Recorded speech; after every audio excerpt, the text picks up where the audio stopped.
I think a great Theo Von story, which I talked to him about. You know Theo? Yes.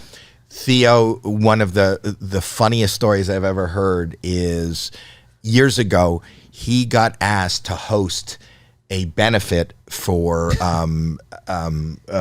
Kirk Douglas. Do you remember Kirk Douglas? Oh, yeah. And at the end of his life, Kirk Douglas had a stroke. Well, he got the message to show up at the Beverly Hills Hotel on his answering machine. Stuffy crowd. And he heard, we want you to roast this benefit for Kirk Douglas.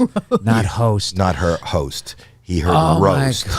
And, you know, first Kirk Douglas went up to thank everybody for being there, and he's, you know, incredibly impaired.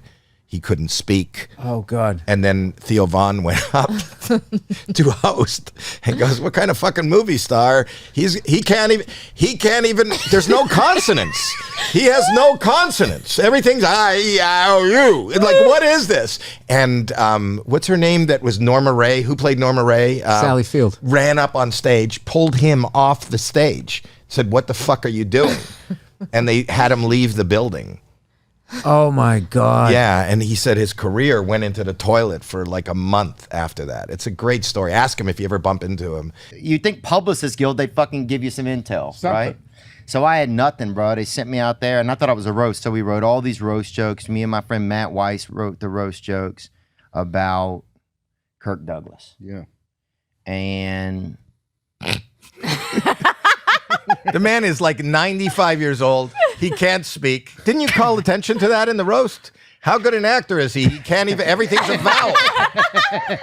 Didn't you say that? He doesn't have one fucking consonant.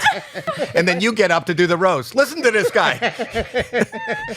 we said, his publicist job must be easy. He's still alive. That's just her announcement every year. We ripped him. He was 90-something years old, I know. You know? And so I thought it was a roast for how old he was. Whatever his name was, Harold Douglas. So I get there, dude, and I'd been out the night before, bro. I wasn't even really doing that great. And so I get over there, wrote all these jokes. The craziest part was one joke, there's one guy that laughs, right? The lights are off in there, right? One guy that laughs. And it's a black guy laughing, right? I grew up in a black neighborhood. I know a black guy laugh from a white guy laugh, unless it's Lester Holt. But there was a guy in the room that was laughing black. That you were sure was black. And was not So Lester there's Holt. one laugh goes, it's one laugh, bro. There's 1,000 people in there. Right. So when I finally get a laugh, I key in on it. Yay! And I said, killing.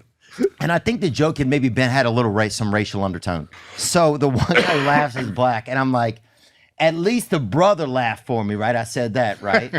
So for some reason, they bring the lights up as if we need to see if it's a black guy. Oh my God.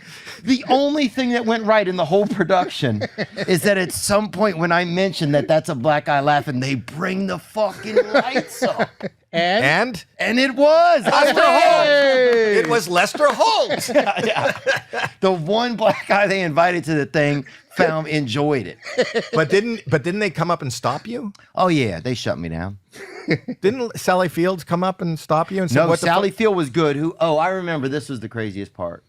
So it kept going bad, you know, and nobody was telling me nothing, man, you know. And you're roasting Kirk Douglas. Oh, I'm roasting everybody. They had a couple, this is the worst part. They had a couple children from like Siam or something that came in with some documentary.